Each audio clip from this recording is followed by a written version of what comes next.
We've had some unseasonably warm weather here lately, in the 60s, but the past few days we're back to a mild 20 degrees. How you guys doing? I hope you had a good start to this new year. I promised myself I'd make more videos this year.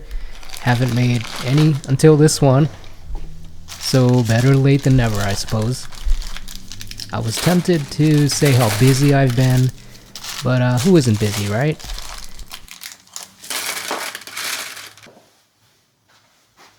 The past several days I've been working on an improved version of the MR-1 rail covers. The old ones weren't too bad. They do an okay job at keeping most chips off the rails, but what they don't do is keep them dry. So as you can see here, the rails and ball screws get covered in cutting fluid.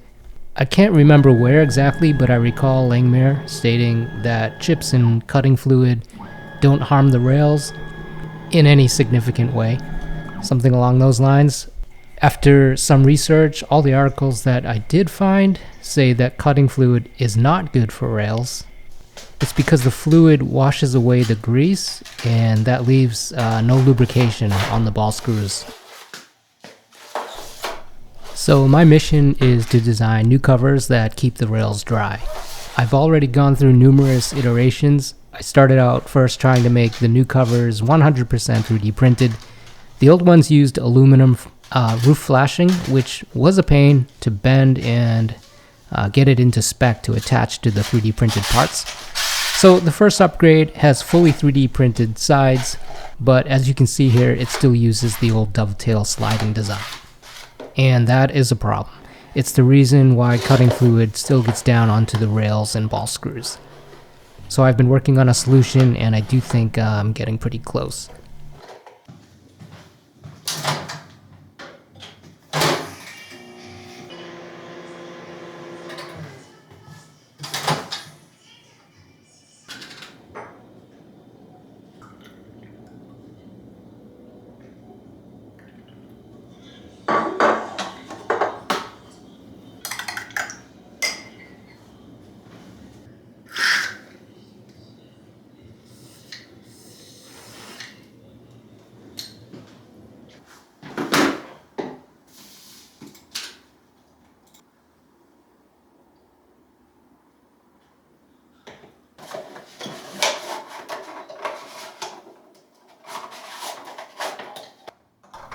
At the moment on the new design, I want to make these stopper tabs snap and stay in position better. I did a quick test and this version is a tad more snug. The plug has a dovetail shape, which helps, but I'd like it to be even more snug. So I removed the chamfer on the top edge and sent that to the 3D printer.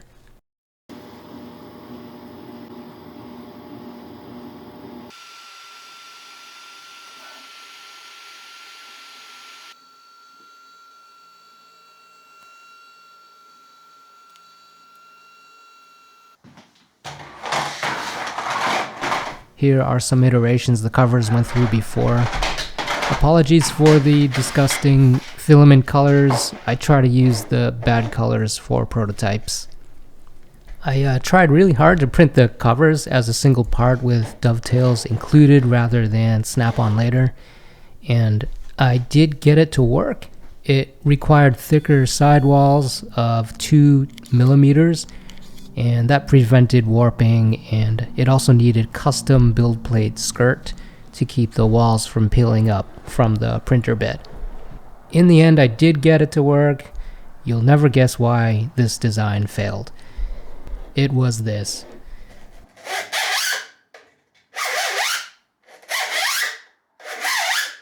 This horrible zipping sound. It's due to the print layers direction.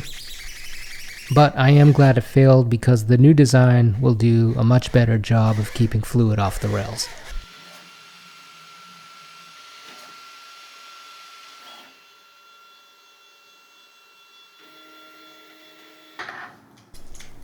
And now to try the updated tabs. And it's too tight now.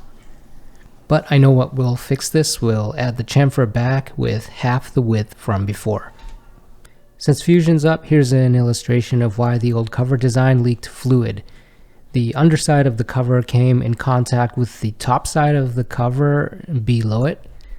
Since the underside of the cover is now wet, that was dripping down onto the ball screws. The new design has an air gap and walled barrier to prevent the underside of the cover from getting wet, thus keeping whatever is under it dry. So with these parts figured out, we're sending them off to the printers. By the way, I'm running 4 FlashForge 5M printers. These printers are each sub $250. To put that into perspective, 4 of these printers cost about the same as a single Prusa MK4S bed slinger.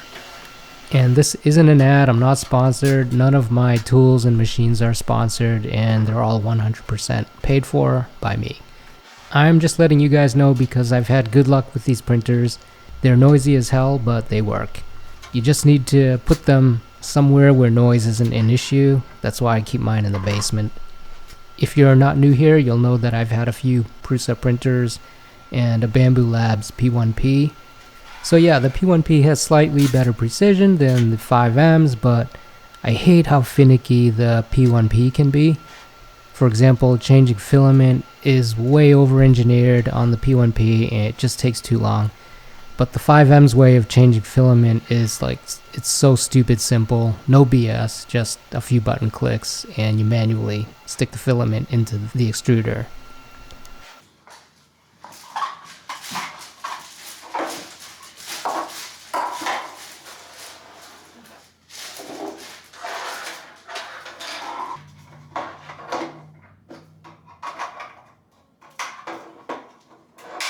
These new parts seem to be good.